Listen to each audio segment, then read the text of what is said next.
إن الحمد لله نحمده ونصلي على رسوله الكريم أما بعد أعوذ بالله السميع العليم من الشيطان الرجيم بسم الله الرحمن الرحيم الرجال قوامون على النساء بما فضل الله بعضهم على بعض وبما أنفقوا من أموالهم فالصالحات قانتات حافظات للغيب بما حفظ الله واللاتي تخافون نشوزهن فعظوهن واهجروهن في المضاجع واضربوهن فإن أطعنكم فلا تبغوا عليهن سبيلا إن الله كان عليا كبيرا۔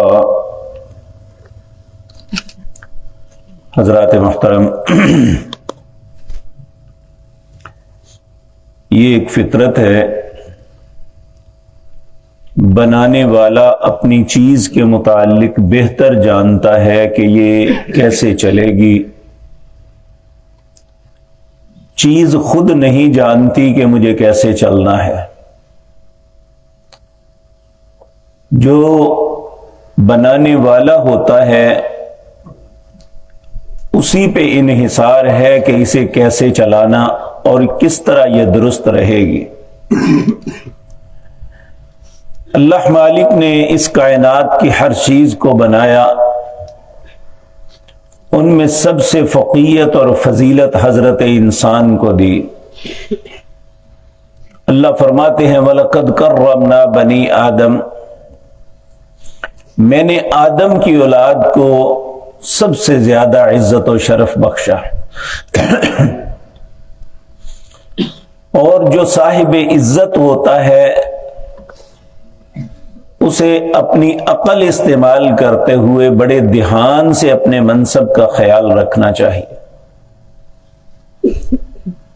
تو اللہ مالک نے انسانوں کے اندر دو صنفیں پیدا کی، ایک مذکر ایک مؤنث، نر اور مادہ، عورت اور مرد۔ اور یہ بات بھی بتا دی دنیا جہان کے لوگوں کو کہ میں نے مرد کو عورتوں پہ فوقیت دی ہے۔ آج جس دور سے ہم گزر رہے ہیں، ہمارا میڈیا ہماری خواتین کو یہ سبق پڑھاتا ہے کہ تمہیں شعور آنا چاہیے کہ مردوں کے مقابلے میں کھڑے ہو جاؤ، جبکہ اللہ کہتا ہے الرجال قوامون علی النساء، میں نے مردوں کو فوقیت دی ہے خواتین پر۔ یہ فطرت ہے۔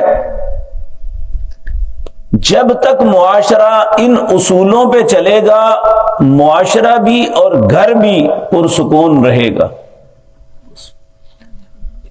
اور جب اس فطرت سے ہٹ جائیں گے،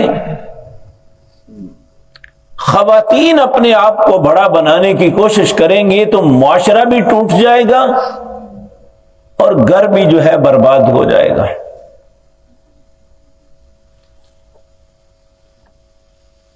اللہ رب العزت وجہ بتاتے ہیں کہ میں کیوں مردوں کو فوقیت دی ہے۔ پہلے تو یہ کہا بما فضل اللہ بعضکم علی بعض، یہ مرد خود نہیں بڑے بنے،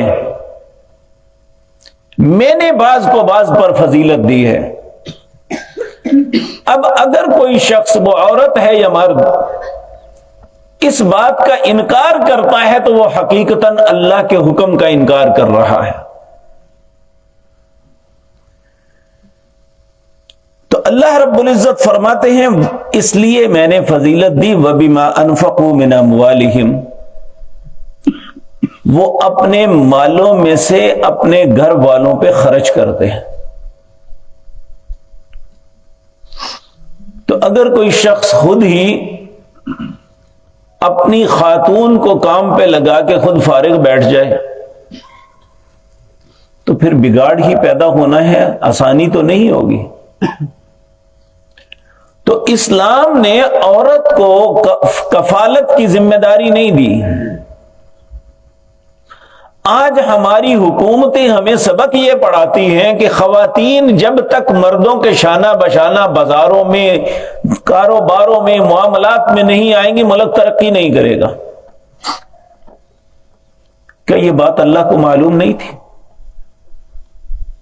جو ہمیں معلوم ہو گئی کہ ہم سمجھتے ہیں کہ جتنے زیادہ ہاتھ ہوں گے تب ہمیں رزق ملے گا، جبکہ اللہ کہتے ہیں ہم پیچھے پڑ کے آئے ہیں۔ مرد اپنی کوشش کا حصہ لیتا ہے، عورت اپنی کوشش کا۔ یہ نہیں کہ کوئی ایک دوسرے کا رزق لے لیتا ہے یا دوسرے کی وجہ سے رزق مل جاتا ہے۔ تو اللہ رب العزت سب سے بہتر جانتے ہیں کہ کائنات کا نظام کیسے درست چلے گا، تو اس کا طریقہ کار گھر سے ہوتا ہے۔ گھر بھی ایک چھوٹی سی حکومت ہے جس میں اس کا سربراہ اللہ نے اس گھر کے مرد کو بنایا ہے۔ اس لیے بنایا ہے کہ اللہ کہتے ہیں میں نے اسے فضیلت دی ہے۔ تو جب اللہ نے فضیلت دی ہے تو ہم اس فضیلت کو کیسے ختم کر سکتے ہیں؟ اگر ایسا کریں گے تو اس کا فطرتی نتیجہ ہے کہ بگاڑ پیدا ہوگا۔ تو اللہ رب العزت فرماتے ہیں الرجال قوامون علی النساء، میں نے مردوں کو خواتین پر فوقیت دی ہے۔ بما فضل اللہ بعضهم علی بعض، ہم نے بعض کو بعض پر فضیلت دی، اس لیے وبما انفقوا من اموالہم، وہ اپنے مالوں کو گھر والوں پہ خرچ کرتے ہیں۔ اب خواتین کو حکم کیا ہے؟ کہتے ہیں فالصالحات، اچھی عورت وہ ہے، نیک عورت وہ ہے، قانتات، جو فرما بردار ہو، حافظات للغیب، جب اس کا خامد گھر نہیں ہے دو چیزوں کی حفاظت کرے، اس کے مال کی اور اپنی عصمت کی۔ اگر کوئی عورت ان چیزوں کی حفاظت نہیں کرتی، بلکہ ایک جگہ آتا ہے تین چیزوں کی حفاظت کرے، اس کا مال، اس کی اولاد اور اس اپنی عصمت، ان تین چیزوں کی حفاظت کرنا خواتین پہ فرض ہے۔ اگر کوئی اللہ کی نظروں میں نیک بننا چاہتی ہے، قانتات، سب سے پہلے اپنے خامد کی فرما برداری کرے۔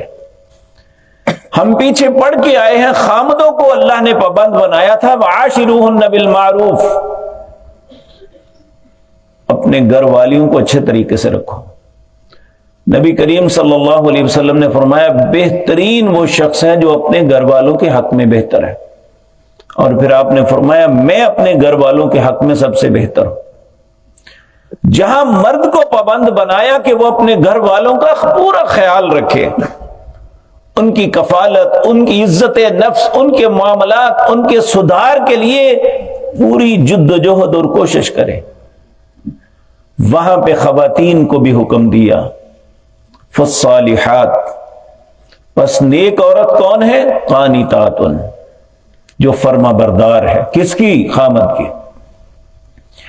نبی کریم صلی اللہ علیہ وسلم آپ نے فرمایا میں بہت سی خواتین کو جہنم میں دیکھا۔ پوچھا یا رسول اللہ سبب کیا؟ آپ نے فرمایا کہ خامد ہر چیز میں ان کی کفالت، ان کے معاملات کرتا ہے، لیکن پھر بھی وہ گلہ ہی کرتی ہے، میں نے تیرے گھر میں کبھی دیکھا ہی کچھ نہیں۔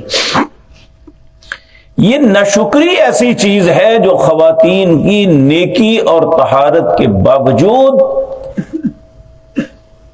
انہیں ناکام اور نامراد کر دے گی۔ اور اللہ نے خواتین کی کامیابی کے لیے تو بہت خوبصورت رستہ رکھا ہے۔ مرد پہ بہت سی ذمہ داریاں ہیں جو اسے ہر صورت پوری کرنی ہے، پھر وہ جنت میں جائے گا۔ تو خواتین کے لیے رسول اللہ نے فرمایا جو اللہ کی عبادت کرتی ہے، اللہ کے ساتھ شریک نہیں بناتی، 5 وقت نماز پڑھتی ہے، رمضان کے روزے رکھتی ہے، اور خامد کی فرما برداری کرتی ہے، جب قیامت کے دن اللہ کی بارگاہ میں جائے گی جنت کے 8 دروازے اس کے لیے کھول دیے جائیں گے۔ تو جو اللہ نے طریقہ کار رکھا ہے اس کو قبول کرنے میں ہی ہماری بلائی ہے۔ اب اللہ رب العزت فرماتے ہیں واللاتی تخافون نشوزہن، اگر تم ان کی سرکشی بغاوت پہ ڈرتے ہو، جس طرح آج ہر بندہ اس بات کا گلہ کرتا ہے کہ خواتین کی زبانیں بڑی لمبی ہیں، بدتمیزی کرتی ہیں اپنے خامدوں کے ساتھ، چھوٹی چھوٹی باتوں پہ ان کے ساتھ لڑتی اور نہ معلوم زبان سے کیا کچھ بول جاتی ہیں۔ کہا واللاتی تخافون نشوزہن، اگر ان کی بد اخلاقی کا ڈر ہو تو پہلے فعظوہن، یہ پہلا سٹیپ ہے، انہیں نصیحت کرو کہ یہ طریقہ کار تمہارا درست نہیں ہے۔ اگر وہ نصیحت سے باز نہ آئیں، واہجروہن، ایک کمرے میں رہتے ہوئے ان سے بستر الگ کر لو، اپنی ناراضگی کا اظہار کرو۔ اگر پھر بھی نہ باز آئیں، وضربوہن، پھر انہیں مار سکتے ہو، لیکن رسول اللہ نے اس بات سے منع فرمایا کہ ایسا نہیں مارنا کہ ان کی خدا نخواستہ کوئی ایسے نشان پڑ جائیں یا ہڈی ٹوٹ جائے، یعنی صرف ادب کے لیے سمجھانا ہے، نہ کہ ان کی ٹانگیں یا ہاتھ توڑنے ہیں یا ان کا سر پھاڑنا ہے، ایسا نہیں کرنا۔ فَإِنْ أَطَعْنَكُمْ، اگر تینوں سٹیپ یا ایک یا 2 سٹیپ استعمال کرنے سے وہ باز آ جاتی ہیں، اطاعت اور فرما برداری کرتے ہیں، فَلَا تَبْغُوا عَلَيْهِنَّ سَبِيلًا، پھر ان کے لیے کوئی دوسرا رستہ تلاش نہ کرو کہ اسے چھوڑ دو، طلاق دے دو یا اسے تنگ کرو، پھر ایسا نہیں کرنا۔ ان اللہ کان علیا کبیرا، اگر اللہ نے بڑا بنایا ہے نا تو اپنی اوقات سے بڑا بننے کی کوشش نہ کرنا۔ یعنی اگر اللہ نے مرد کو فوقیت دی ہے تو اس کا یہ مطلب نہیں کہ جس طرح ہمارے معاشرے میں کہ عورت اور پاؤں کی جوتی ہے، جب چاہا پہن لیا، جب چاہا بدل دیا۔ انہو کان علیا، یاد رکھو بڑائی اللہ کے لیے ہے، کبیرہ اور بلند و مرتبہ بھی وہ ہے اور بڑا بھی وہ ہے۔ اس لیے انسان جو ہے جب یہ بڑا بننے کی، اپنی اوقات سے بڑا بننے کی کوشش کرتی ہے تب بھی برباد ہوتا ہے۔ تو یہاں دونوں کو کنٹرول رکھا، اگر فوقیت دی ہے تو اپنی اوقات سے آگے نہیں بڑھنا، تو اگر فوقیت دی ہے تو جن کے اوپر فوقیت دی ہے انہیں ان کی فوقیت کو تسلیم کرنا ہوگا۔ لیکن آج بدقسمتی سے گھروں کے بگاڑ کا سبب یہ ہے کہ جو کرائٹیریا اللہ رب العزت نے ہمیں زندہ رہنے کے لیے دیا ہے ہم اسے قبول ہی نہیں کرتے، ہر معاملے میں اپنی من مرضی کرتے ہیں۔ اسی لیے ہر شخص، ہر گھر کے اندر پریشانیوں نے ڈیرے ڈالے ہوئے ہیں، الا ماشاء اللہ۔ تو اللہ رب العزت ہمیں ان اصول و ضوابط کے مطابق زندگی گزارنے کی توفیق عطا فرمائے۔